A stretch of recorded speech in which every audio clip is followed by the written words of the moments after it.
we shall see. Ready to learn from Makoto's build as well, but we feel like the lane's over. Well, actually, Q bottom lane is in a little bit of trouble.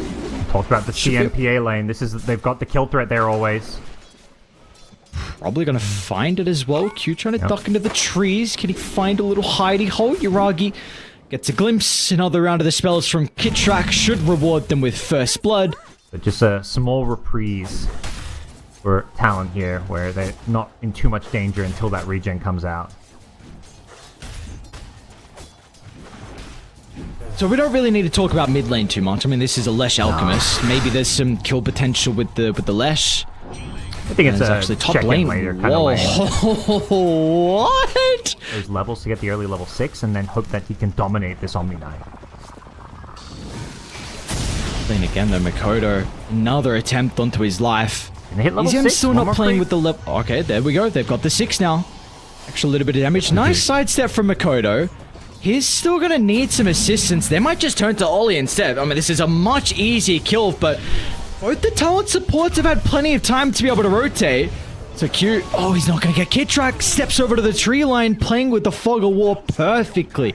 As BZM, he's got the Arcane Boots as well to freshen up a little bit. So more mana to look to work with, and that's going to result in a double kill. He's under the tower, so with extra minus armor, BZM's probably going to end up going down. So Makoto, no, he's going to be pretty happy with the exchange. As much as Alchemist wants to become this like super active hero with Unstable Concoction plus Meteor Hammer, you kind of have to keep defending it. But Mass TP's down to the bottom lane. Jab's going to be able to turn it back around with a roar. But BZM, he's going to be okay. Tiger tethered up the Leshrac so they can repair all the damage and continue to chase down Talon deep under the tower as they need more rotations. Finally, it's going to come out off the back of Q. They won't be able to get enough health back from Savage. The Purification was cooldown for a little bit too long. Makoto's going to funnel in towards the later stages of the fight. He might be able to get the kill onto the Crystal Maiden, but what else afterwards? You've got MC here. Timber is completely out of mana though. And well, now it looks like with BZM here, they definitely will be able to find Makoto. Jabs, he's up on the bridge, but there's nothing he can do. He's going to watch his teammate die from the high ground as OG. They'll still get the Yuragi kill ticking out inside the Acid Spray. Another round of the Axes as well. Tiger easily able to sidestep. And now Jabs, maybe he stepped a bit too far forward. BZM once again wants to continue to get up in the face of Talon. A stun from afar. Easy way for them to close the distance as OG. Beautiful fight for them to take, coming out on top inside the skirmish. Talon, they're back alive and looking to chase them away from the bottom tower, but I don't know. What's really stopping OG from going back? They've got an IO mech already, and with the Arcane Boots, everyone just gets fully healed, health and mana, so they're just always ready to fight on the OG side. Gotta be cautious though. Concoction's gonna be able to set up for the Meteor Hammer. They need to deal with the IO. BZM's just shrugging off all the damage, and that's gonna enable MC to dive through the middle as well. This is IO 101. You kill the ball light, then you kill the rest of the other members. They're going for BZM. That and Fairy's Trinket is the better ones for him to have. And he's halfway to Kyle. Yeah. You need to make some monster plays on Talon. And maybe off the back of this MC kill bottom, but they don't have it. They're back bottom. They're here. Relocate down. A teleport as well from Kitrak. And Jabs is just in a heartbeat, surrounded by the OG members. And Talon, they're still trying to poke from afar with the impetus from Q, but he's only level 5. Doesn't even have the impetus maxed out. Always going to be cleaned up on the backline as well. And this is just a beatdown. OG, once again, are obliterating their opponents. I like this approach, saving global for the relocate. Roggy? They've got Roar and they're still nearby. Tiger's going to be able to protect you for the moment, but the Concoction will fly over the top. The Talon, yeah, they're so hesitant. As soon as they see BZM show up to the fight, and look at the backstab. Oh, Kitrak. Beautiful placement with the freezing field. Stops multiple escape avenues, and a well-deserved tip as well. There's even a medallion on the IO. There's just way too much to say. Not to mention greater healing Lotus, so he's got all these Lotuses too. Alright, they're going to start on the Crystal Maiden. That's an easy kill for them to start. A bit of a freebie now for Talon. But let's see if you're going to be able to deal with all the other components that OG are playing with. The Global Silence going to come out early on. BZM's taking a decent chunk of damage, but the Yule Scepter at the last second. BZM will still go down, and hang on a second, Savage. Oh, they'll be able to catch him off over the left side as well as Yuragi. He's still in fighting shape.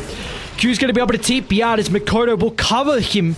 He too will be able to also escape. And then you can deal with the Leshrac once you take away all that healing. Dude, poor Ollie. I didn't recognize he bought back last fight, so that's a dieback for him. I mean, Yuragi's very far away. They might need to relocate him to try and protect him.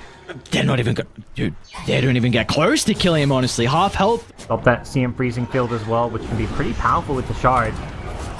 Odo. Looking for the charge up. MC's got this barrier, though. Yeah. So they're going to be forced to avoid it. They're going to go in afterwards with a roll, but the Global Silence as well.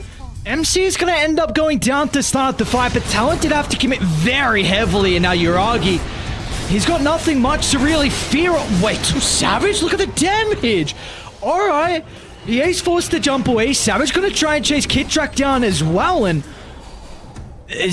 What's going on? We're seeing the Omni Knife is really able to get some right clicks off, maybe the Hammer of Purity as well. It looks like he does a decent amount. Get themselves a Wisdom Room, so... They know where they are now, though, from Talon, so they're probably going to try and race them to get up to this high ground to have this power position for the fight. They've got the Hawk as well to scout out. Kidtrack's going to be in a great position to pop the smoke, and they're going to be able to reposition accordingly thanks to this, as Kidtrack will be the initial person to go down. Global Silence going to help them out. They'll turn to BZM as well. It's a decent chunk of the damage of the Leshrac early on, but he's going to be able to... Oh, he doesn't shrug it off. In fact, now Tiger's in trouble as well. Talon once again, they're going to turn to Yuragi. The impetus damage starting to stack up from Q. It's going to be enough.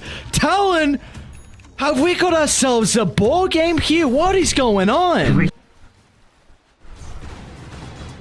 see what they're able to do off the back of this maneuver. There might be a... Well, they see Tiger farming this lane. Looks like they're going to be just happy with the eye kill. A quick and easy maneuver from them to give them an advantage as a 4v5. So now you got 50 seconds to potentially do something across the map. Maybe this T1 tower top is a good start.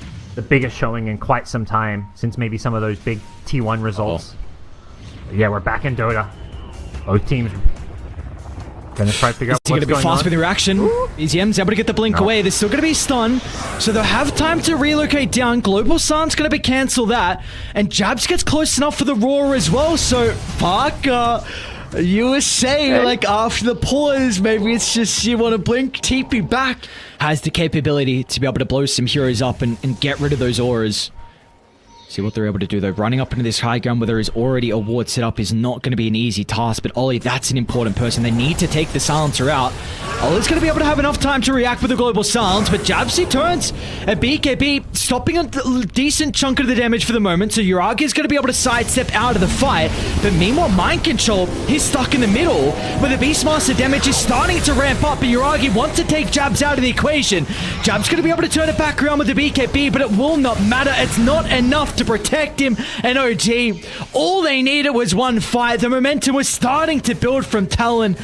OG get rewarded with a double lane of racks. The positioning from Talon, you know, playing around their ward just wasn't enough for them now that they had no longer had the Aegis in hand and that this nullifier was coming into play. See if they're going to be able to mount a defense as well. And this is your last set of barracks down bottom here for Talon, so what's the call for them? Makoto is going to try and lead the charge. A decent chunk of damage onto Kidtrack early on, but is he really going to be able to escape as Yuragi's hot on his tail? A Force-Staff to reposition. Makoto's going to get out of danger, but 23 Savage, he's stuck inside the middle with the Nihilism just ripping him apart.